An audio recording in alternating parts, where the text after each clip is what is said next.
Bueno, Agustín de Pavía, abogado y defensor de derechos de personas con discapacidad en este día importante, el Día de Personas con Discapacidad.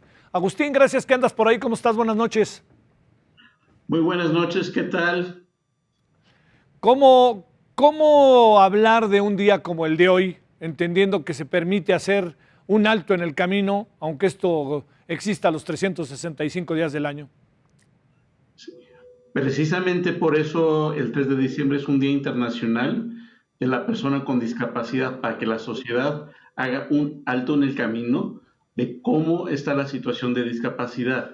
Y precisamente como es un Día Internacional, podemos visibilizar la situación de personas con discapacidad. No solamente cuántos somos, ni que normalmente somos los más discriminados en la sociedad, sino más bien, precisamente este año Naciones Unidas dice cómo participamos como personas con discapacidad. Y siendo el año de COVID este año, más bien las personas con discapacidad, cómo se incluirán dentro del contexto de COVID, y además considerando que los efectos de las personas que sobreviven de COVID normalmente tendrán secuelas posiblemente discapacitantes. Sí.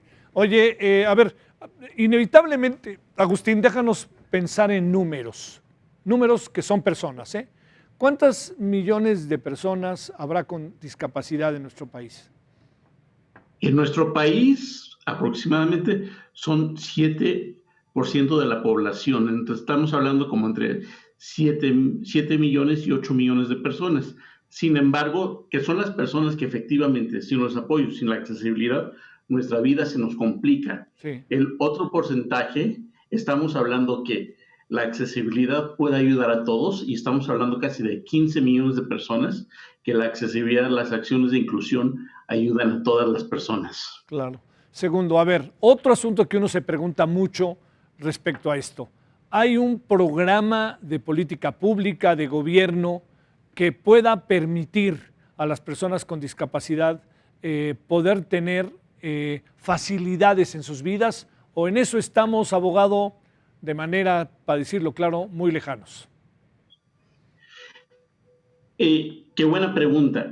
Aquí no es una política pública para que la persona con discapacidad tenga facilidades, sino más bien es una política pública para que todas las dependencias, todas las personas, todas las empresas tengan un programa de inclusión, y el gobierno apoye a esa inclusión en todos los aspectos de la sociedad. Y efectivamente, sí tenemos programas específicos que van con apoyos directos para personas con discapacidad.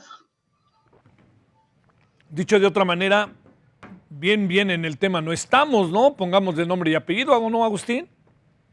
Bien en el tema todavía estamos mal, porque pensamos que la discapacidad es un problema de la persona con discapacidad y su familia, y los apoyos asistenciales y toda la política está enfocada en la persona, cuando la realidad es que lo que debemos estar haciendo es enfocar en el entorno y eliminar las barreras que generan la discriminación, y echarle todas las ganas para eliminar esas barreras en vez de ayudar a la persona con discapacidad. Es necesario eliminar las barreras que generan la discapacidad, la discriminación. Abogado Agustín, hay una especie de común denominador en las discapacidades que prevalezcan unas sobre otras. Generalmente, en cuanto al número, las discapacidades físicas son las mayores en número. Sí, Sin embargo, si lo ves desde el punto de vista de inclusión, las discapacidades de nacimiento, las discapacidades mentales, psicosociales, son las que se requieren más apoyo. Es decir, una persona con una discapacidad intelectual requiere una persona de apoyo, una persona que lo ayude en muchos aspectos de la vida, y su inclusión se logra con más apoyos, y su exclusión es más prevalente en México, aunque representen ser la menor población con discapacidad en el país. claro.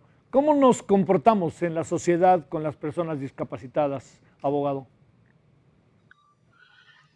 ¿Cómo nos comportamos? En primer lugar, normalmente las personas con discapacidad dicen, según la encuesta nacional de discriminación, que la principal causa son las miradas o los comentarios hacia la persona con discapacidad.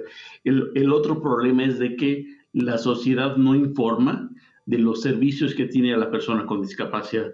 Su principal causa y queja es de si hay servicios o si hay maneras de hacer las cosas, la sociedad y el gobierno no me dice cómo hacerlas. Claro. Oye, ¿hay centros más allá de los que conocemos que estén atendiendo, se logran integrar en escuelas, universidades, con toda esta cuestión que tiene que ver sobre todo en el desarrollo, pienso, de niños jóvenes? Ahorita la inclusión muchas veces se logra desde la familia, Sí, desde los centros que van las personas. O sea, la inclusión se logra al esfuerzo de la persona. No es la sociedad que derriba barreras y busca a la persona con discapacidad, los niños, las niñas con discapacidad que están en sus casas y los saca a la sociedad. O sea, sí existen organizaciones, asociaciones, pero sigue siendo un esfuerzo personal en vez de un esfuerzo social. sí. Agustín, te quiero agradecer mucho que hayas estado con nosotros. ¿Qué debemos de decir? Felicidades por el día, conciencia por el día, atención al día y que estos sean los 365 días del año. ¿Qué es lo que alcanzas a apreciar tú y con toda la gente con que cotidianamente estás? El Día de Persona con Discapacidad debemos decir, veo las barreras que te excluyen, Claro. reconozco las barreras de tu vida. Eso es lo que debemos de ver cuando hablamos de personas con discapacidad y de nuestro día. Te quiero agradecer la conversación, Agustín. Muy buenas noches. Muy buenas noches, hasta luego. Gracias. Buenas noches, Agustín.